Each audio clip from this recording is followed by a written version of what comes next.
The ancient church bells of Florence echo through the sun-drenched square.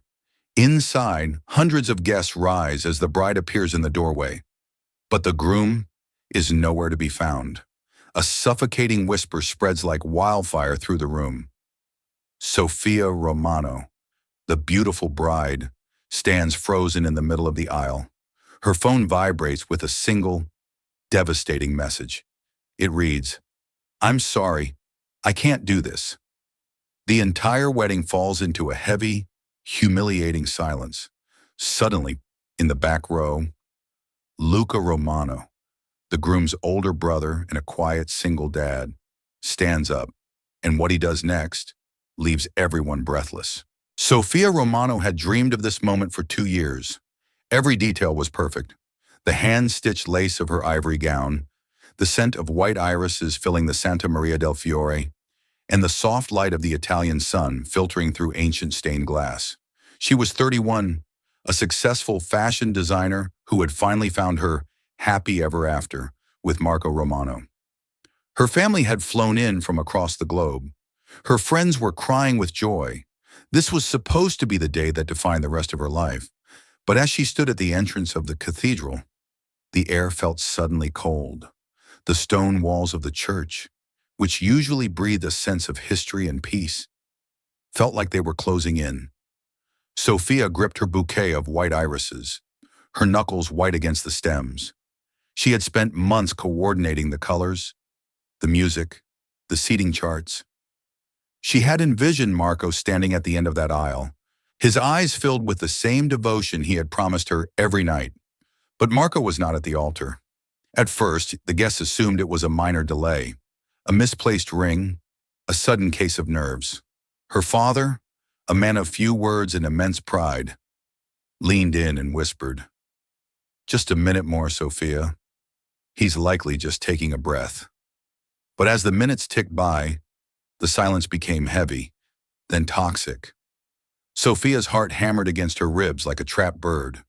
She looked at her father, whose face was turning from a warm tan to a pale shade of sickly gray. Then, the vibration, a sharp, cold buzz against her thigh. She pulled the phone from her bouquet. One line, one coward's exit. "I'm sorry, I can't do this." The world seemed to tilt. The beautiful irises started to smell like rot. Sophia felt the eyes of 500 people burning into her skin. The whispers began, sharp and jagged. "Where is he? Did he run away?" Poor Sophia. How embarrassing. Some guests started to look at their watches. A few even stood up to leave, unable to handle the awkwardness of a tragedy in progress. Sophia didn't move. She couldn't. She felt like a statue in a museum of her own failure. Tears began to carve tracks through her expensive makeup, falling onto the stone floor that was supposed to be her path to happiness. In the very back row, away from the prying eyes of the high society guests, sat Luca Romano.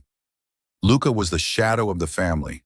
He was 36, a landscape architect and a single father who had spent the last 5 years raising his daughter, Giulia, alone. Luca's wife had passed away when Giulia was just a toddler, and since then, he had withdrawn from the spotlight. He was the responsible brother, the one who cleaned up Marco's messes, the one who never asked for anything. Giulia, now 7 years old, sat beside him, clutching her father's hand. She looked up at him with wide, innocent eyes. "Papa, why is Sophia crying? Where is Uncle Marco?" Luca didn't answer immediately. He was looking at Sophia. He saw her shoulders trembling under the weight of 500 judgmental stares. He saw the way she held the phone, as if it were a shard of glass cutting into her palm. He felt a surge of fury toward his brother, a rage so deep it made his knuckles turn white. But more than that, he felt a crushing sense of empathy. He knew what it felt like to be left alone in a room full of people. He knew what it was like to have your world shatter in a heartbeat while everyone else watched. He watched the priest shift uncomfortably. He watched Sophia's mother cover her face with a silk handkerchief. The scene was a disaster, a public execution of a woman's dignity. Marco hadn't just left her. He had humiliated her in the most sacred way possible. He had let her walk through those doors, let her show her heart to the world, and then he had cut the lights. Luca took a deep breath. He looked at Julia and whispered, "Stay here with your aunt, okay? Papa has to go help a friend." He stood up. The wooden pew creaked, a small sound that felt like a gunshot in the silent church. He started to walk, not toward the exit, but toward the altar, toward the woman his brother had discarded like a yesterday's fashion sketch. The walk down the aisle felt like miles. Every eye in the cathedral followed Luca. The whispers changed tone. "Is that Luca? What is he doing? Is he going to apologize for his brother?" The air was thick with confusion. Sophia didn't even look up as he approached. She was staring at her feet, her vision blurred by salt and shame. She felt like a ghost haunting her own wedding. Luca stopped just 2 feet away from her. He didn't speak to the crowd. He didn't look at the priest. He looked only at Sophia. "Sophia," he whispered. His voice was low, steady, and carried a warmth that the cold cathedral lacked. It was the voice of a man who had survived storms and knew that the rain eventually stops. She finally looked up. Her eyes were red, her veil slightly crooked. "Luca, he sent a message. He's gone." "I know," Luca said. He didn't offer a platitude. He didn't say it would be okay. Instead, he did something that caused a collective gasp to echo through the stone arches. He reached out and took her hand. His hand was warm, rough from work, and incredibly solid. It was the first time she had felt safe in hours. He turned to the priest, who was looking on with wide eyes. "Father," Luca said, his voice projecting now, filling the space with an authority that Marco never possessed. "The ceremony is over.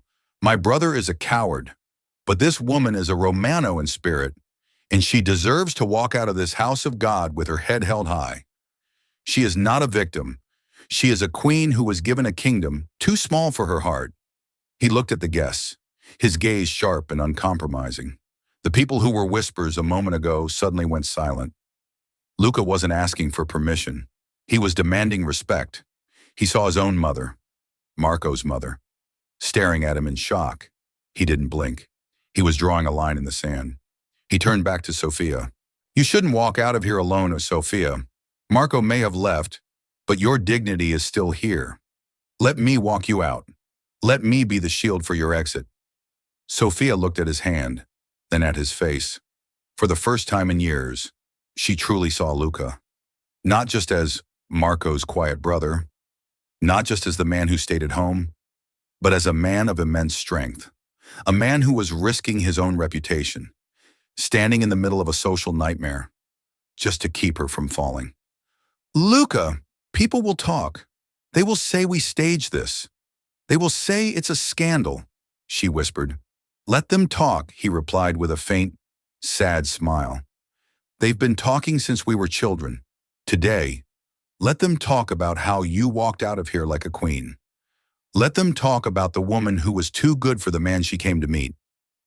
Sophia felt a strange, cold clarity wash over her. The shame was still there, but it was being pushed back by a new, fierce spark of gratitude. She straightened her back. The lace of her dress, which had felt like a shroud, suddenly felt like armor. She gripped Luca's arm, her fingers digging into the expensive wool of his suit. "Okay," she said. They turned. Together, they began to walk, not toward the altar, but toward the heavy oak doors at the back of the church. It wasn't a wedding march. It was an extraction. It was a rescue. The guests watched in the stunned silence. There were no cameras flashing now, only the sound of heels and polished shoes on marble. Luca kept a steady pace, neither too fast nor too slow. He was the anchor, and she was the ship that had almost been wrecked. Her father followed behind them, his head high now, his hand on the shoulder of Sophia's brother. The family was uniting behind the man who had stood up when the world turned away. As they reached the doorway, the bright Florence light hit them. Sophia took a deep breath of the fresh air. The square was full of tourists who had no idea what had just happened inside.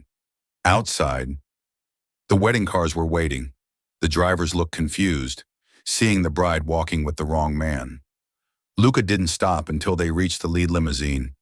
He opened the door for her, shielded her with his own body as she climbed in. And then, he didn't leave. He sat down beside her. He closed the door, shutting out the noise, the whispers, and the eyes. Sophia looked at him, her chest heaving. Luca? Why? You didn't have to do that. You just made yourself the center of the Romano scandal. Luca looked out the window at the cathedral they had just escaped. Because no one deserves to be a ghost at their own life. Sophia. And because I know what it feels like to wait for someone who never shows up. I wasn't going to let you wait another second. Sophia leaned back against the leather seat. The adrenaline was fading, replaced by a profound, hollow exhaustion. But as she looked at Luca, she realized that the most unexpected thing about this day wasn't that Marco had left. It was that Luca had stayed. If you believe quiet professionals deserve more credit, type, I owe a debt. The limousine didn't head to the reception hall. Luca had already messaged his aunt to tell the guests that the party was canceled, but that Sophia's immediate family was invited to a private dinner at a small, secluded trattoria in the hills of Tuscany.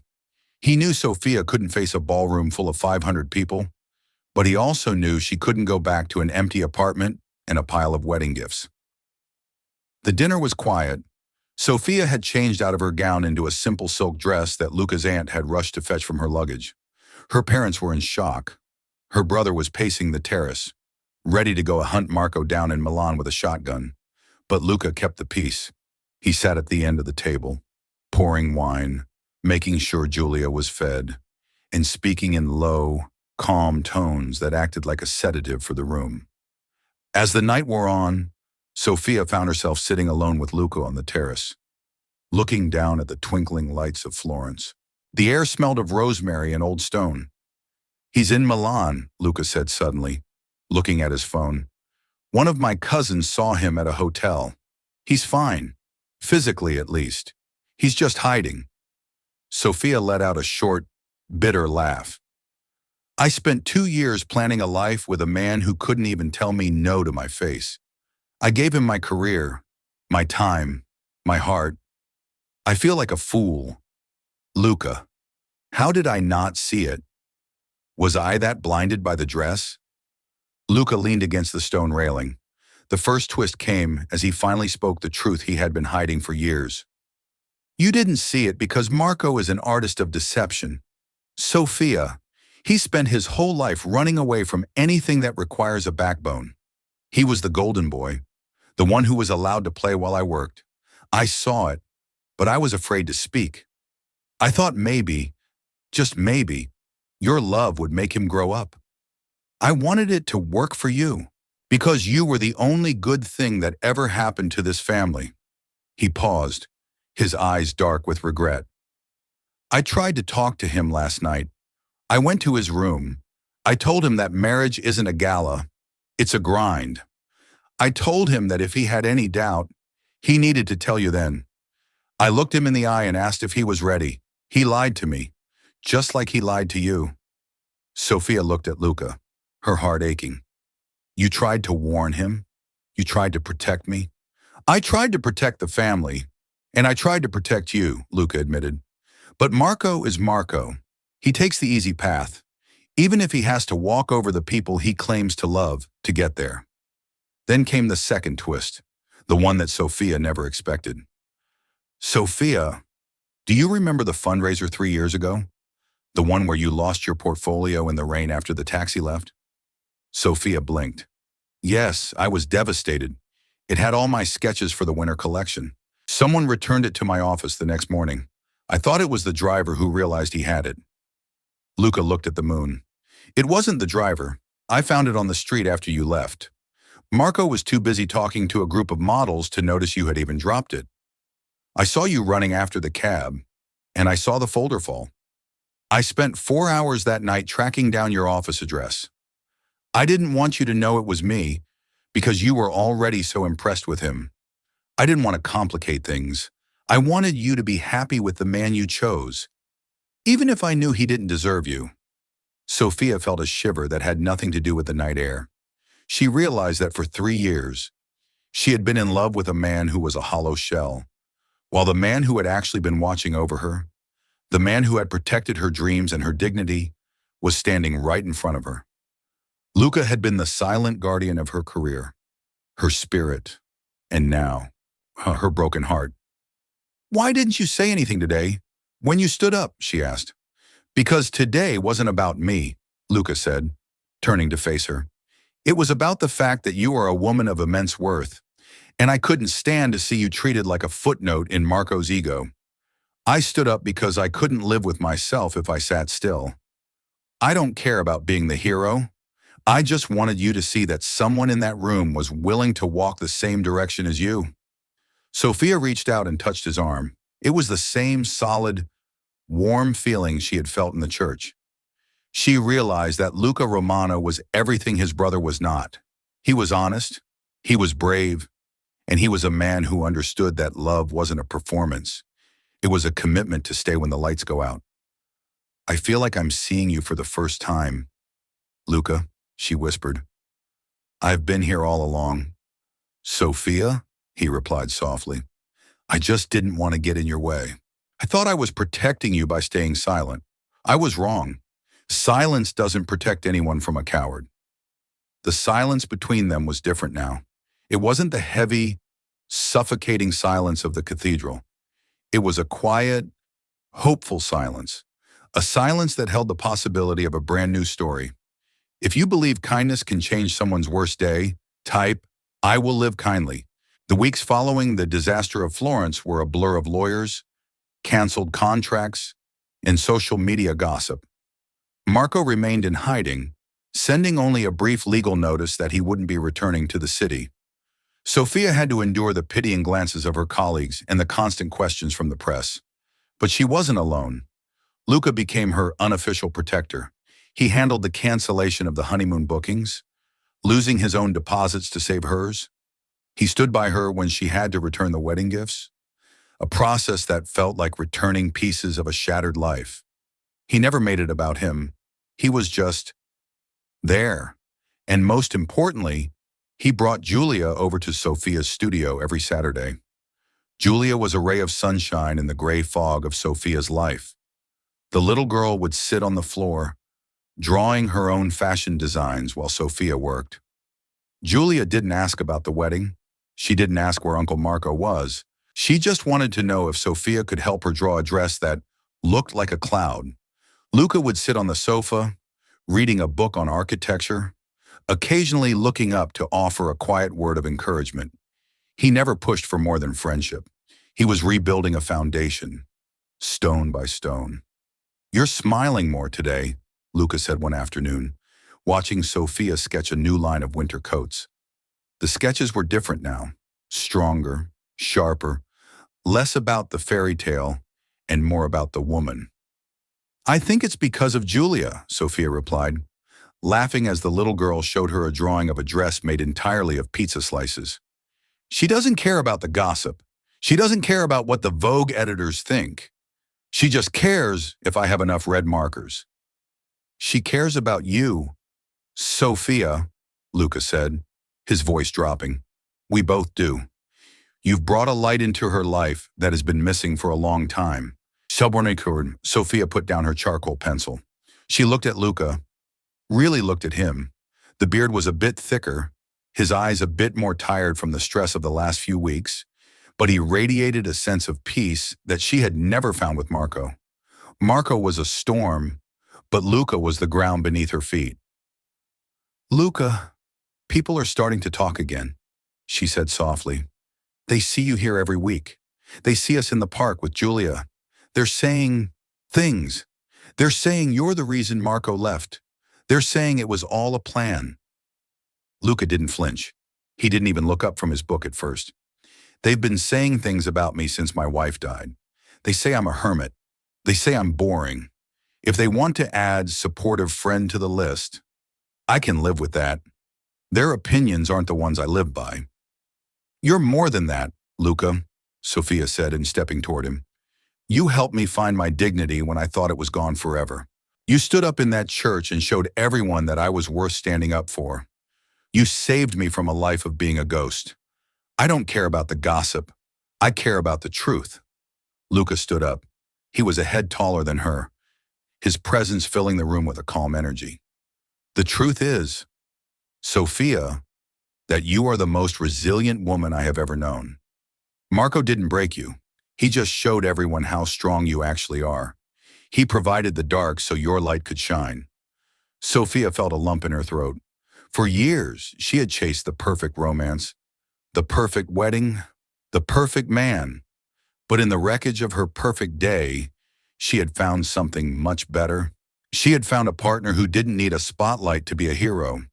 She realized that the shame of the altar was a gift in disguise. It had stripped away the lies and left her with a man who knew the value of a promise. I used to think I wanted a prince, Sophia whispered, but I think I was looking for a Romano, a real one. Luca smiled, a real, warm smile that lit up his face. A Romano who actually shows up? That's a rare breed. But I'm not going anywhere, Sophia. Sophia laughed, a genuine, light sound that echoed through the studio. The disaster was over. The healing had begun. And for the first time in months, Sophia wasn't looking at the past. She was looking at the future, standing right in front of her. 6 months later, the autumn leaves were turning gold along the banks of the Arno River. Florence was beautiful in the crisp air, the heat of the summer replaced by a cool, romantic breeze. Sophia Romano was walking through the Piazza della Signoria. She wasn't wearing a wedding dress. She was wearing a simple, elegant navy coat from her own new collection. She looked vibrant, confident, and completely at peace. Her business was thriving, not because of her scandal, but because her work had gained a new, soulful depth. Walking beside her was Luca. He was holding Giulia's hand on one side and Sophia's on the other. They weren't a social media couple. They weren't a headline. They were just 3 people who had found a home in each other. Luca had never rushed her. He had given her the space to grieve the life she thought she wanted, and the time to discover the life she actually needed. He had been the constant in her chaos, the silence in her storm. He had taught her that love isn't a grand event. It's a series of small, honest moments. They stopped at a small gelateria near the Ponte Vecchio. Giulia was busy debating the merits of chocolate versus strawberry with the same intensity she used to draw her pizza dresses. You know, Sophia said, leaning her head on Luca's shoulder as the sun dipped below the skyline. If you hadn't stood up that day, I think I would have left Florence. I would have run away to New York or Paris. I would have vanished. Luca squeezed her hand. I'm glad you didn't.